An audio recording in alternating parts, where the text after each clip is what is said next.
Hii kitu unapatia hapa, mimi kunapatia kuna ndugu yetu coordinateur, representant coordinateur azibebe kwa coordinateur Nanga na General Major Sultan Makenga na President Bisimwa naye pia. Tunafurahi sana tena sana, tunasikia kulia banduku yetu Kuminembwe, banduku yetu pale Uvira. Mungu anubariki, angalia sana kulitumia. Quel est notre gouverneur? Kanyoka! Tunamkatala nani?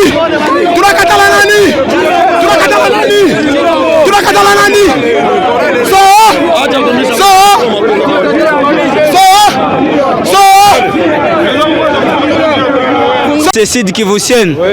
Soutient le mouvement M23 AFC. Nous disons non au pouvoir de Tshisekedi. C'est ça. Bandeko na ngai o bozana kin.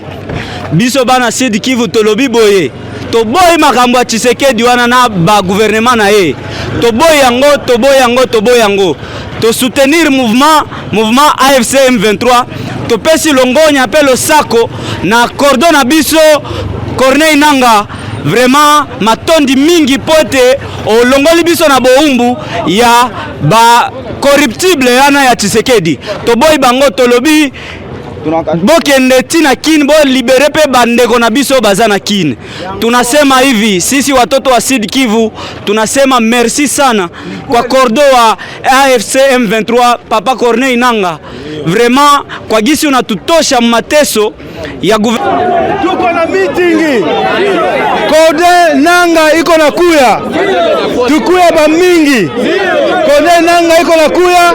Tutanambia siku ene takuya. Komsa nikuwa mingi nimupokee. Sawa. Banduka penzi.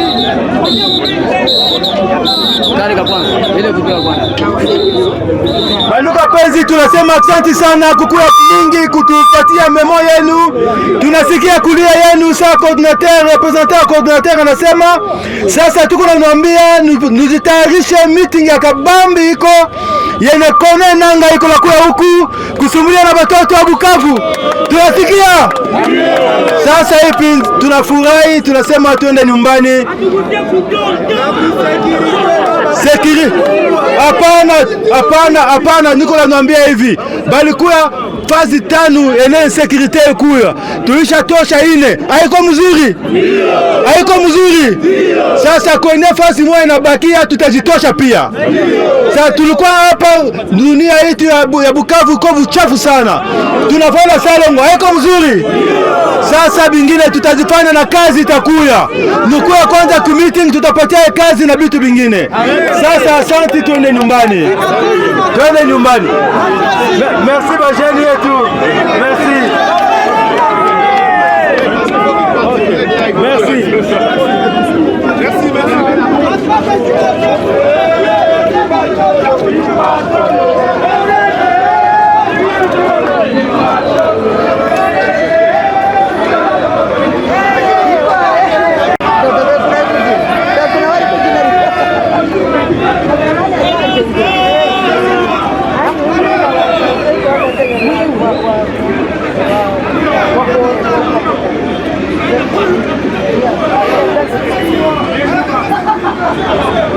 A besoin qu'on puisse aller à ouvrir un peu partout. Mais nous appelons la communauté internationale qui nous traite d'être des mauvais, des méchants. Mais regardez toute cette population qui se déplace dans la ville de Bukavu, un peu partout à la recherche de l'AFC M23. C'est à vous maintenant de dire la vérité à la population nationale, tout comme à l'opinion internationale, de ce qui vient de se passer ici présent en ce moment. La tâche vous est réservée et c'est à vous maintenant de propager cette nouvelle parce que la population a soif de changement. La population ne veut plus la dictature de Tshisekedi, le népotisme, le tribalisme, les vols. Elle veut que Tshisekedi puisse partir. Je pense que vous l'avez entendu dire, Tshisekedi, bye bye. Merci beaucoup, chers amis de la presse. On se parlera plus tard. Merci. Les communautaires, tout ça, ils sont venus juste pour donner notre soutien à notre mouvement, par les mouvements, parce que nous sommes en train de voir que nous serons vraiment tellement libérés et notre droit, nous serons. Parce que nous vivons mal. La question est celle-ci. Moi, je me pose la question alors. Il y a de ces gens-là qui sont en train d'opérer partout ailleurs. Si vous pouvez avoir confiance en nous, de vouloir nous mettre même des bureaux, donc des représentativités pour garder la population. Oui, c'est la même question. Parce que jusque-là, il y a eu une réunion avec le cadre de base. Oui, d'accord. Je connais ce que vous voulez dire. C'est par rapport aux poches de sécurité. Et vous voulez que certaines personnes puissent participer. Alors, ce que je vais vous dire, nous avons localisé 5 poches de sécurité et nous avons déjà éliminé 3 et ce matin il y a une 4e poche qui a été éliminée aussi. Alors il reste un endroit négligeable mais qu'on doit éliminer ce soir ou demain. Alors sur toutes les forces vives, nous l'avons interdit à aucune organisation d'œuvrer ici. Alors, vous devez venir avec nous, avec votre organisation. Et si vous avez besoin de l'aide de l'organisation de l'ANSI 123, on va vous aider. Mais on n'a pas de problème pour que quelqu'un puisse œuvrer. Donc, si vous avez quelque chose où vous voulez participer, venez, mettrez votre main à la pâte et pour que nous puissions bâtir Bukavu avec tout le monde. Merci beaucoup. Dernière question par rapport à l'insécurité qui grandissent dans la ville de Bukavu. Il y a des vols. Hier, il y a 40 maisons qui étaient visitées par des voleurs. La population réclame que vous puissiez avoir même des rondes de sécurité pour les sécuriser. Que pensez-vous par rapport à cela? Mais je viens de dire tout à l'heure, il y avait 5 poches d'insécurité. Et puis, il y a un problème. J'ai fait appel maintenant aux FRDC, Ouazalendo et les autres qui ont encore des armes à la maison. Et ceux qui ont des armes, qui ont abandonné, que les enfants utilisent, qui se font entretuer. Et ce sont nos enfants qui utilisent ces armes. Je les appelle maintenant de déposer ces armes aux 10e région militaire ou chez les autorités locales, afin que nous puissions nettoyer nos avenues, nos quartiers de ces armes que le Tshisekedi a donné à la population. Et cette question de 40 maisons hier, nous savons que c'était des enfants qui l'ont fait. Et nous avons déjà retiré 25 armes auprès des enfants hier soir. Donc nous sommes dans le processus d'éliminer cette menace qui reste encore. Il y a une question ici. L'ordre des agents que vous êtes en train de recruter ici qui vont d'ailleurs passer par les formations militaires. Mais nous ne faisons pas une formation militaire des agents. Nous n'avons pas recruté des agents. Ceux qui veulent rejoindre l'Alliance Fleuve Congo en tant que cadre, ils se présentent en tant que cadre. Ceux qui sont volontaires de faire l'armée, la police, ils se présentent. Alors, dites-moi même un nom d'une personne que nous avons pris par force et envoyé dans les camps d'entraînement militaire. Il n'y en a pas. Donc, ce sont des rumeurs, ne vous fiez pas aux rumeurs. Oui, d'accord, M. Léronce. Par rapport aussi aux personnes de 3e âge, des militaires de 3e âge, qui ne peuvent même plus encore faire quelque chose, ils ne peuvent plus même... C'est ça. Il n'est pas journaliste comme vous avez, non? C'est ça, c'est la personne qui est là. C'est ce qui est là. Alors, je me pose la question alors. Comment avec les personnes là de 3e âge, bon, ils sont à l'hôpital, il y a ceux qui sont là. Mon frère, oui. Les gens de 3e âge, ils sont des militaires, oui. Ils se présentent, on va prendre eux, ce sont nos parents, il n'y a pas de problème. Ce sont nos parents, ce sont des Congolais. Qu'ils soient à 3e âge, on va prendre soin d'eux, il n'y a pas de problème. Là, sur les réseaux sociaux circule un communiqué selon lequel il y aurait rupture de collaboration entre l'AFC et M23. Est-ce vrai? C'est faux, c'est fake news. Tshisekedi avec son ami Mouyaya, ils sont aux abois. La seule chose qu'ils savent, c'est créer des fake news. L'Alliance Fleuve Congo est toujours là. On n'a jamais diffusé ce genre de communiqué. Vous savez là où trouver la source des communiqués de l'Alliance Fleuve Congo. Donc, si vous n'avez pas vu ça chez moi, où est-ce que vous avez vu ça? Donc, c'est un fake. État de droit, mais pas de prison. Là où on va incarcérer de malfrats. Quel sera le sort après le tuer ou de quelle rumeur circule? Non, nous avons dit ceci d'abord. C'est une très bonne question. Il n'y a pas de justice populaire. Nous avons dit à tout le monde, dès qu'il y a quelque chose et qu'il y a quelqu'un qui a mal fait, appelez-nous, nous allons intervenir. C'est comme hier, quand il y a des cas de vol. Ils nous ont appelés, nous avons intervenu. C'est là où on avait eu 25 armes auprès des enfants. Donc la justice est toujours là, mais bientôt les commissions seront dites devant la population comment est-ce que nous allons faire l'administration. Bon. Pour le moment, on constate les spoliations des maisons de l'État dans la ville de Bukavu. Je ne sais pas si vous êtes au courant. Nous avons dit cela, il y a un même communiqué qui a été publié hier. Nous ne voulons pas l'exploitation des biens de l'État ou des privés. Celui qui sera coupable sera sévèrement puni. Nous l'avons dit. Début de l'enseignement, mais avec la gratuité qui était financée par le gouvernement de Tshisekedi, pensez-vous que l'M23 et AFC va financer aussi l'éducation au site Kivu? Nous sommes ici au gouvernorat, nous avons la réunion avec les représentants des enseignants et l'institution enseignante. Ils sont ici, nous allons discuter de ces problèmes. Merci beaucoup. Une proposition, Charles Laurens, pas une question, une proposition. Nous souhaiterions que vous puissiez organiser une grande rencontre avec vos amis de la presse. Beaucoup de questions, des maires sans réponse. Nous avons un calendrier. On avait des priorités. Et ceux qui sont en contact avec nous, il y a la RTNC, Patrick, le directeur, qui a déjà donné des formulaires aux journalistes. Et ces formulaires, on va se voir avec les journalistes pour parler avec eux. Donc c'est un processus, si pas lundi, mardi, mais avant vendredi, on va se voir avec les journalistes. Dans le même temps, Papa Laurens, avec tout le respect, nous implorons votre bonne volonté de partager un petit verre d'eau avec vos amis de la presse. Nous sommes les ambassadeurs de la lutte révolutionnaire. On va le faire, on va le faire, on aura un temps pour partager, mais pour le moment, veillons éduquer, donner la bonne information à la population qui a soif. Regarde la population qui a fait des kilomètres pour déposer les mémos. Nous disons merci à la population, merci aux organisateurs pour montrer à la communauté internationale que cette affaire est maintenant l'affaire des Congolais. C'est le peuple congolais qui est tenté d'agir à ce moment.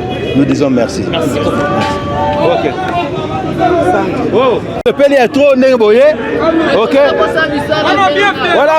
Voilà pour mater à palette. Ah, népotisme, c'est tribalisme. Ah, ça parlé. Ça va mère, mais ma bango na parlé, tout sur la cima. Vous comprenez? Donc, si vous continuez à plan, on a des alaka. Ah. Bah, tout sur la cima. Ça va mère. Ba père bango tout ba de parler ba pe mabadame biso to kuta na simato solo bon ndenga yali bon merci.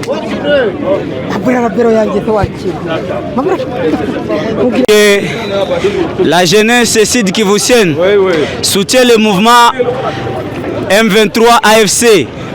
Nous disons non, non, non au pouvoir de Tshisekedi. C'est ça. Bandeko na ngai o bozana kin. Biso bana Sud Kivu tolobi boye. To boy makambo ya Tshisekedi wana na ba gouvernement na ye. To boy yango. To soutenir mouvement AFC M23. To pesi longonya appel au sako na cordon na biso Corneille Nanga. Vraiment matondi mingi pote o longoli biso na boumbu ya ba corruptible yana ya Tshisekedi. To boy bango tolobi bokende tina kin bo libere pe bandeko na biso bazana kin. Tunasema hivi sisi watoto wa Sud Kivu tunasema merci sana kwa kordo wa AFC M23 Papa Corneille Nanga. Vraiment kwa gisi unatutosha mateso ya gouvernement Tshisekedi, tunasema uende mpaka Kinshasa. Tunakusutenir bajene yote bako hapa. Haiko vile. Atupendi tena tribalisme. Tulisha teseka. Batoto wanakosa namna ya kujikomporte. Hakuna makazi. Toya dolari inapanda. Insecurity ilikuwa inapanda. Bwizi ilikuwa iko yulu sana. Sasa sio tunasema hatutaki. Okay. This is a message for the youth of South Kivu province. We support the AFC M23 movement and we wish them to go until Kinshasa. Okay. Tunashukuru sana tena sana. Tunateseka sana kwa ajili ya ule Chilombo. Sie tuko barasta. Tunafurahi sana tunapata mkombozi wa kututetea taifa. Tunafurahi sana. Tutanganya sana, tunateseka. Tunakosa makuta kulipia hata watoto masomo. Watoto wanateseka, tunashina musinde jo kukosa amani. Tunampatia hata dole si barasta. Omo tunapenda huu wetu mwenye tutafuata. Tena mimi nampatia tasi yake. Hii kitu unapatia hapa, mimi kunapatia kuna ndugu yetu coordinateur, representative coordinateur azibebe kwa coordinateur Nanga na General Major Sultan Makenga na President Bisimo naye pia. Tunafurahi sana sana tena sana, tunasikia kulia banduku yetu Kuminembwe, banduku yetu pale Uvira. Mungu anubariki, angalia sana kulitumia.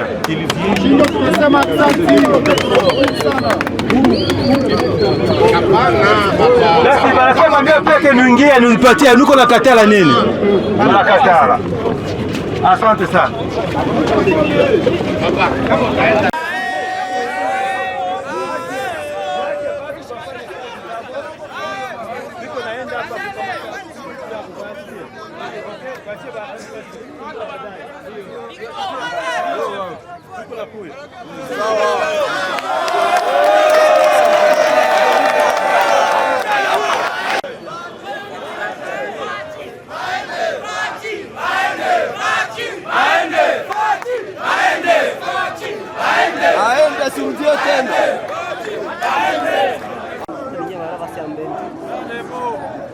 Moja ni nguvu.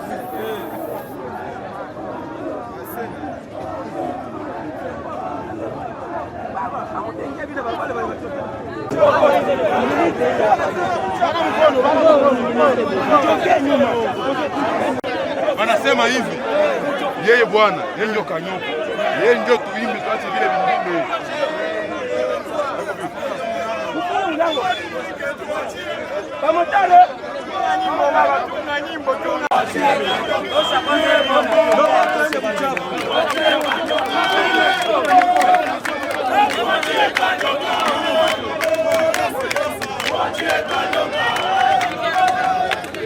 Kanya professeur! Nani chafu! Nani chafu! Professeur! Nani chafu! Nani chafu! Nani chafu! Kanyoka! Kanyoka! Kanyoka! Kanyoka! Kanyoka! Kanyoka! Kanyoka! Kanyoka!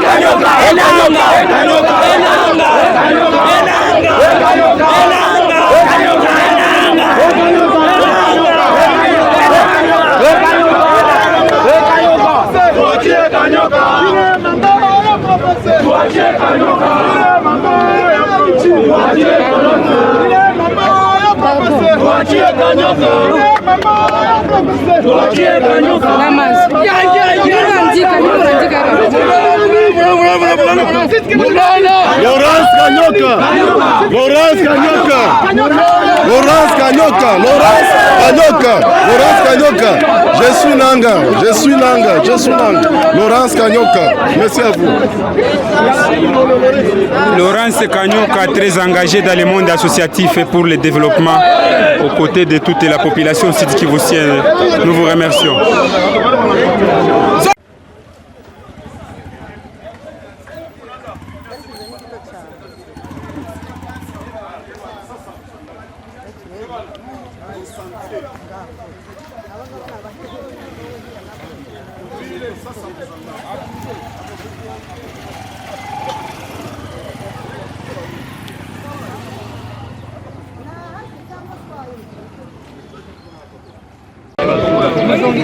Ne filmez pas, ils viennent. Voilà, ce sont des rendez-vous. Ou inspection.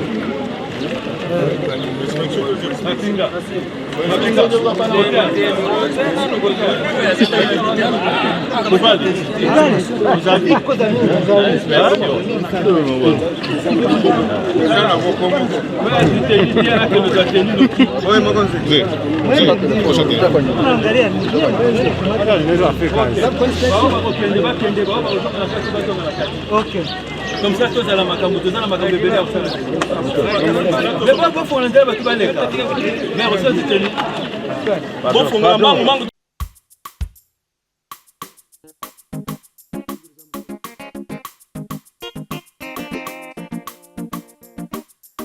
umuntu ufite ibihamya yuko Yesu yamugiriye neza tubimbane kano kandi nagatekerejeho karamba cyane.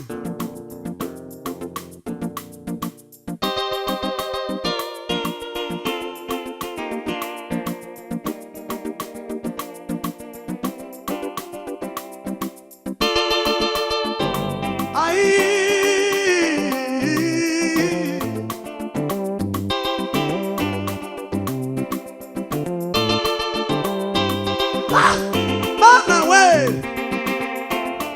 twabonye kugira neza kwawe Kristo.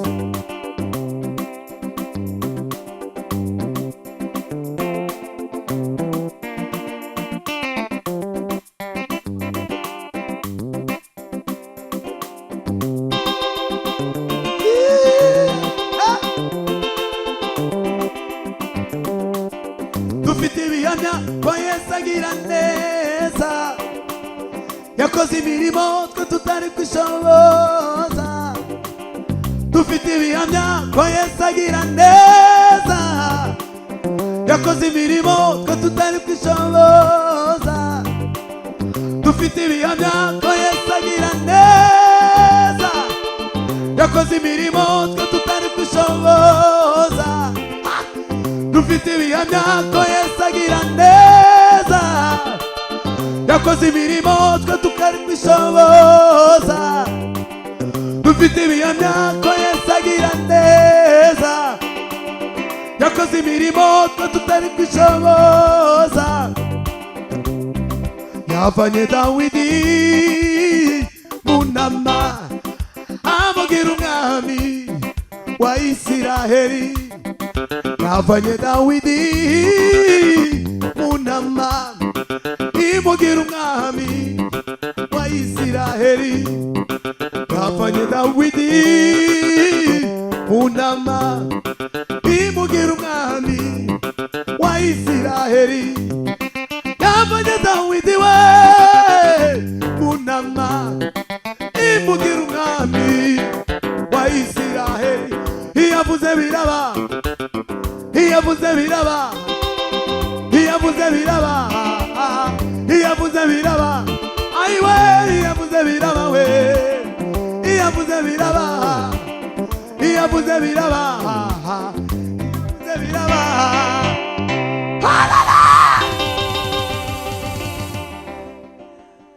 Ibyo yakoze nibyo bitumara ubwoba no gushidikanya ko Imana yakiriwe, biza bitumara ubwoba rwose. Dufite ibihamya, turasubiramo ako kantu ukumve cyane nubwo na Sara yari kukumva. Dufite ibihamya ko Yesu agira neza. Nimara ndari indirimbo Jean yagisubizo nayo yamfashije mu minsi ishize. Gatwagiye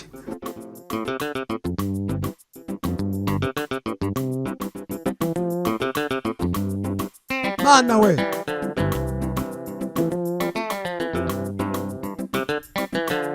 dufite ibihamya ko Yesu agira neza, yakoze imirimo twe tutari kwishoboza. Dufite ibihamya ko Yesu agira neza, yakoze imirimo twe tutari kwishoboza. Dufite ibihamya ko Yesu agira neza, yakoze imirimo twe tutari kwishoboza. Dufite ibihamya ko Yesu agira ayiwe neza, yakoze imirimo twe tutari kwishoboza. Yavanye Dawidi mu ntama imugira umwami wa Isiraheli. Yavanye Dawidi mu ntama imugira umwami wa Isiraheli. Yavanye Dawidi mu ntama imugira umwami wa Isiraheli. Yavanye Dawidi mu ntama imugira umwami wa Isiraheli.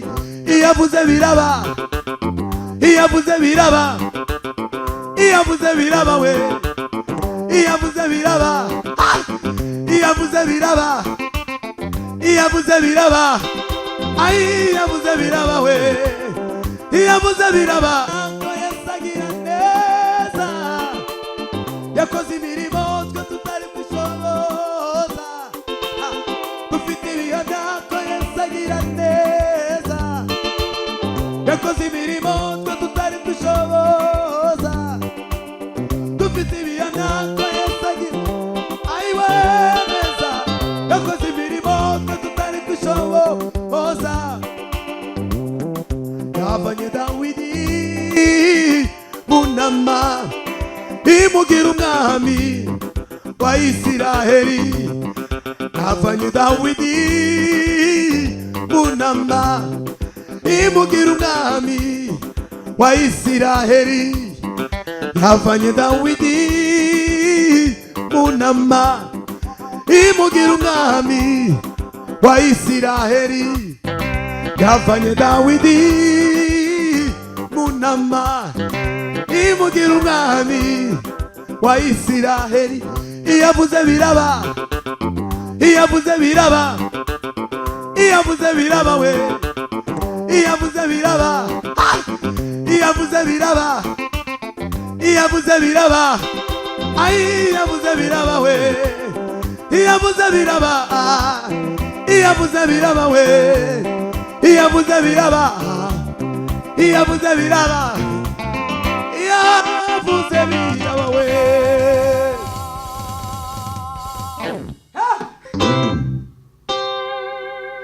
nimbona ngeze mu ijuru n'amabaruwa neza muri iyo ngoma ni sawa bunama imugira umwami wa Israheli yavanye Dawidi bunama imugira umwami wa Israheli yavanye Dawidi bunama imugira umwami wa Israheli iyavuze biraba iyavuze biraba iyavuze biraba we nkuko muri kubibona hano twari nkuko muri kubibona hano ibintu muri iki kigo kubera ko abari babitsemo ibintu byinshi bya gisirikare harimo imbunda intwaro za magazine n'ibindi byose rero nkuko twabiberetse hano uko muri kubibona ni abasirikare ni abapolisi bari basanzwe ari abapolisi bajyanye kuri formation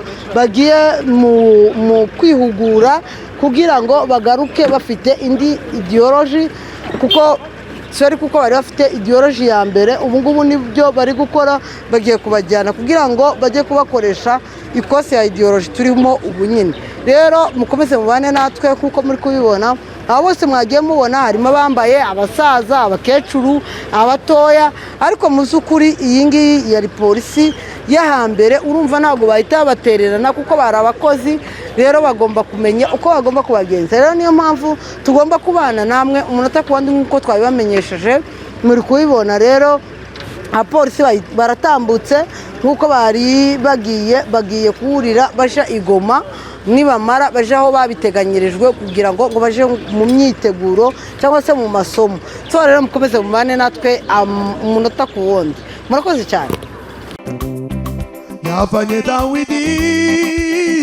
mu ntama amugira umwami wa Israheli yavanye Dawidi mu ntama imugira umwami wa Israheli yavanye Dawidi mu ntama imugira umwami kuko muri kubibona uyu musitari wose mugiye mubona cyangwa se umurongo abari kuja mu gisirikare bari kwinjira mu gisirikare umusitari ni muremure cyane cyangwa se umurongo ni muremure cyane murabona ko tutaba turatereranye tube twagiye aho twajya kuri kere aho byabereye kugira ngo tugume tubane umunota ku wundi rero niyo mpamvu abo bose muri kubona murabona ko bashorewe n'abasirikare hanyuma hari abandi bapolisi bari basanzwe bakora muri leta nk'uko mwabibonye bagiye kuri ubwoba no gushidikanya kw'Imana yacu biza bitumara ubwoba rwose dufite ibihamya turasubiramo ako kantu ukumve cyane nubwo nasare ari kukumva dufite ibihamya ko Yesu agira neza nimara ndari indirimbo Jean Charles Gisubizo nayo yamfashije mu minsi ishize gatwabiye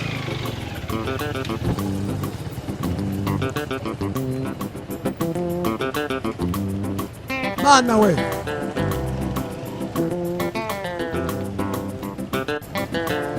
dufite ibihamya ko Yesu agira neza yakoze imirimo tutari bishoboza dufite ibihamya ko Yesu agira neza yakoze imirimo tutari bishoboza